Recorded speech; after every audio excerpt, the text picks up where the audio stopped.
এক গরমের দুপুর, সূর্য যেন আগুনের গোলা হয়ে আকাশে ঝুলে আছে। কিন্তু সেদিন এক অদ্ভুত ঘটনা ঘটল। এ আবার কি? টুই টুই, টোনা, ঘর থেকে বেরিয়ে এসো। দেখো এটা কি শুনতে পাচ্ছো? তাড়াতাড়ি বেরিয়ে এসো। ওরে বাবা রে বাবা, এ আবার কোন জাদুর বাক্স রে বাবা? এত বড় বাক্স কে এখানে ফেলে রেখে গেল? মা, তাহলে কি এটা গুপ্তধন? এর ভিতরে কি আছে দেখো না বাবা। না রে মা, কে বা কারা এটা এখানে ফেলে রেখে গেছে কে জানে। অন্যের জিনিসে হাত দেওয়া একদম ঠিক নয়। তাহলে অন্তত এটা ঘরে নিয়ে যাই। যদি এই বাক্সের মালিক কখনো খুঁজতে আসে তখন অবশ্যই তার হাতে এটা তুলে দেব। টোনা টুনির কথায় রাজি হয়ে বাক্সটি দুজনে মিলে ধরে তাদের ঘরে নিয়ে যায়, আর সেটাকে তারা ঘরের এক কোণে রেখে দেয়। বাবা রে বাবা, কি ওজন রে বাবা! ওজন হোক আর যাই হোক, এটাকে খোলা একদম ঠিক হবে না। তুই তুই তুইও এটা খুলিস না রে মা, বলা তো যায় না কোন বিপদ আবার চেপে বসে। তারা এই নিয়ে কথা বলতে বলতে ঘরের ভেতর থেকে কালুয়ার ডাক শুনতে পায়। টনি, ও টনি, টোনা, এই টোনা, বাসায় আছো? আরে ও টোনা! কালুয়ার এমন চিৎকার শুনে টোনা বেরিয়ে আসে। কি হয়েছে কালুয়া দাদা, এমন চিৎকার করছো কেন? আরে কিছুক্ষণ আগে একটা বাক্স তোমার বাসার সামনে রেখে গিয়েছিলাম। আমার বাসার সামনে বাক্স রেখে গিয়েছিলে, কিন্তু কেন? আসলে হয়েছে কি, মোরল ইগল শহর থেকে একটা এসি কিনে আনতে বলেছিল, আর আমি সেই এসির বাক্স নিয়ে তোমার বাসার কাছাকাছি এসে হাঁপিয়ে যাচ্ছিলাম। তখন ভাবলাম এসির বাক্সটা তোমার বাসার সামনে রেখে যাই, বাসায় গিয়ে চিরিয়ে পরে না হয় আবার এসে নিয়ে যাব। কালুয়ার কথা শুনে টোনার মনে সন্দেহ হলো, আর বুদ্ধি খাটিয়ে সে কালুয়াকে বলল, কিন্তু সেই বাক্সটা তো একটু আগেই মিঠু দাদা এসে নিয়ে গেল।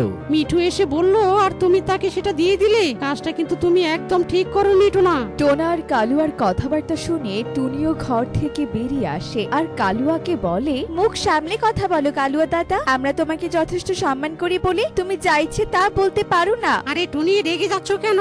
তোমরা তো এই বনের বিশ্বস্ত পাখি, আর তোমরা কি না জেনে না শুনে এসির বাক্সটা একজনকে দিয়ে দিলে। আর বিশ্বস্ত পাখি বলে বাসার বাইরে কে কি রেখে গেল না গেল সেটারও কৈফিয়ত দিতে হবে নাকি বলো তো? টোনা, চলো তো চলো। কালুয়ার সাথে অযথা তর্ক করে আমাদের কোনো লাভ নেই। আমরা বরং আগামীকাল না হয়। না না টুনি, তোর কোথাও যাওয়ার দরকার নেই। আমি সবটা বিশ্বাস করে নিয়েছি। তাছাড়া ব্যাপারটা জানাজানি হলে মোরল আমার অস্তিত্বই রাখবে না। আচ্ছা ঠিক আছে কালুয়া দাদা, এবার তুমি আসতে পারো। এই বলে টুনি আর টোনা ঘরে চলে যায়, আর কালুয়াও সেখান থেকে চলে যায়। ঘরের ভেতরে ঢুকে টোনা টুনিকে বলল, আচ্ছা টনি, কালুয়াকে তুমি আগামীকালের কথা বলতে না বলতেই কালুয়া ভয় পেল কেন? আর এমন করে কেনই বললো যে মোরলের কানে গেলে তার অস্তিত্বই রাখবে না? তোমাকে আর কি বলবো, আমারও তো সবটা মাথার উপর দিয়ে যাচ্ছে। মনে হচ্ছে কোনো একটা ঘাপলা আছে, বুঝেছো? যতদিন না এর আসল মালিক বের হবে ততদিন পর্যন্ত এই এসির বাক্স আমাদের ঘরে রেখে দিতে হবে। তা না হলে আমরাই আবার বিপদে পড়তে পারি। তাহলে এক কাজ করি, এসির বাক্সটা না হয় আমরা মোরলের বাড়িতে নিয়ে যাই, তুমি কি বলো?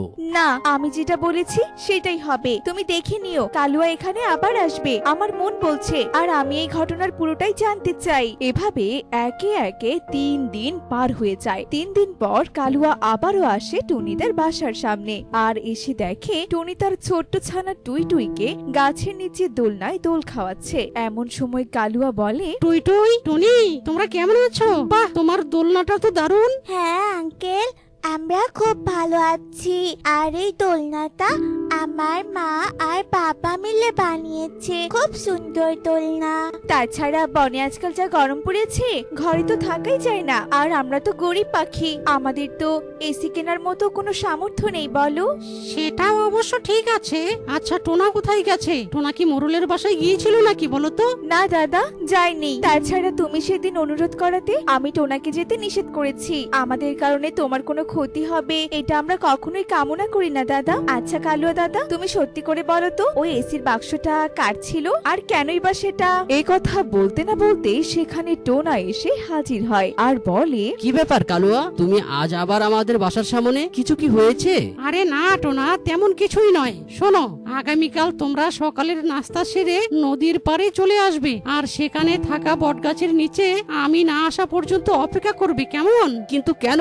আমরা সেখানে যাব কেন সেটা তো বলো। তোমরা সেখানে গেলেই সব ঘটনা জানতে যেতে পারবে, চিন্তা করো না। তোমরা যেহেতু আমার কথা রেখেছো, আমিও কথা দিচ্ছি তোমাদের সাথে আমি আর কোনো প্রকার প্রতারণা করব না। এই বলে কালুয়া সেখান থেকে চলে যায়। টোনা আর টুনি কালুয়ার কথার কোনো কিছুই বুঝতে পারলো না। আচ্ছা, তুমি কি কিছু বুঝতে পারলে টুনি? না টোনা, আমিও তো কিছুই বুঝতে পারছি না। কোনো বিপদ হবে না তো সেখানে গেলে?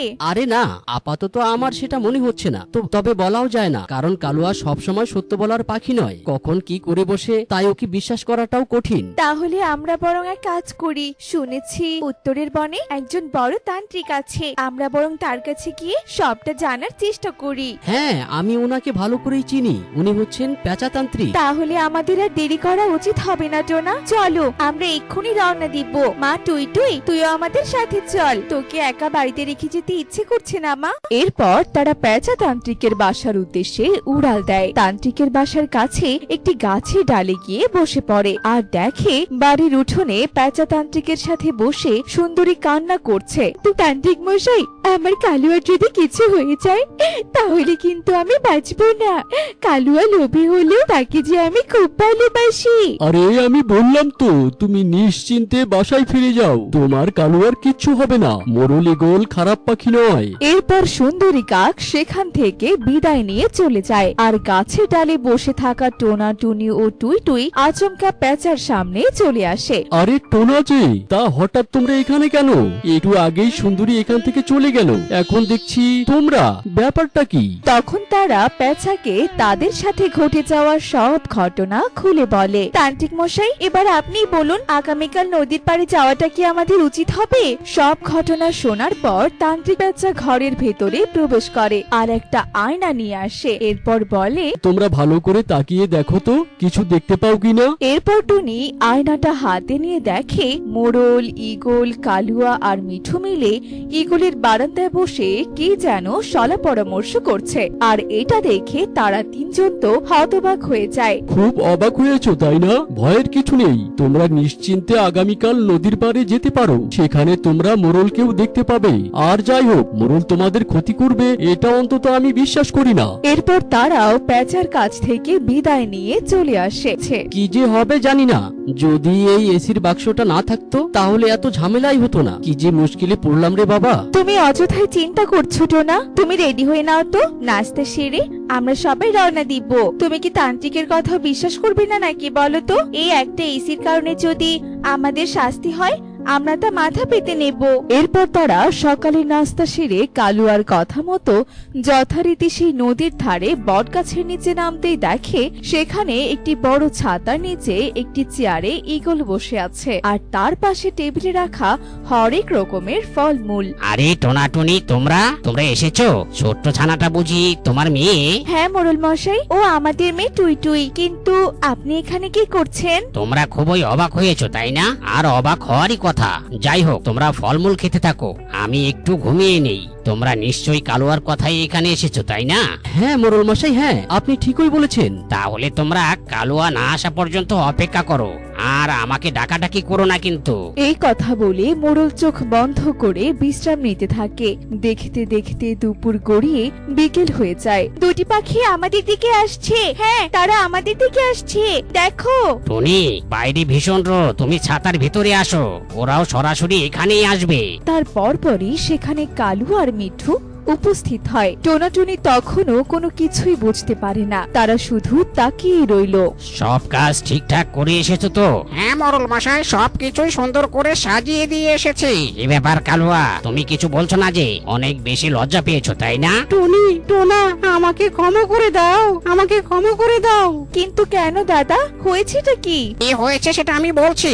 তোমাদের জন্য বরাদ্দকৃত মোরলের দেওয়া সেই এসি সহ বাক্সটা কালুয়া অনেক কষ্ট করেও গায়েব করতে পারেনি। আমি সব ঘটনাই জানি আর সেটা মোরলকে সব সময় শেয়ার করি। সবটা শুনে মোরল সাহেব আজ আমাদের দিনের মধ্যে ওই এসি তোমাদের ঘরে সেট করার জন্য নির্দেশ দেয়। তোমরা এবার তোমাদের বাসায় ফিরতে পারো। এরপর তারা বাসায় ফিরে আসে আর দেখে তাদের বাসায় বিদ্যুতের ব্যবস্থা সহ ঘরের মাঝখানে এসি সেট করে দিয়ে গেছে। এই দেখে তারা আনন্দে মেতে উঠল। ইয়ে, কি মজা, কি মজা! এখন থেকে আমাদের আর গরমে কষ্ট পেতে হবে না। কে বাঁচা, কে বাঁচা। এরপর তারা ওই ঘরে সুখে শান্তিতে বসবাস করতে থাকে।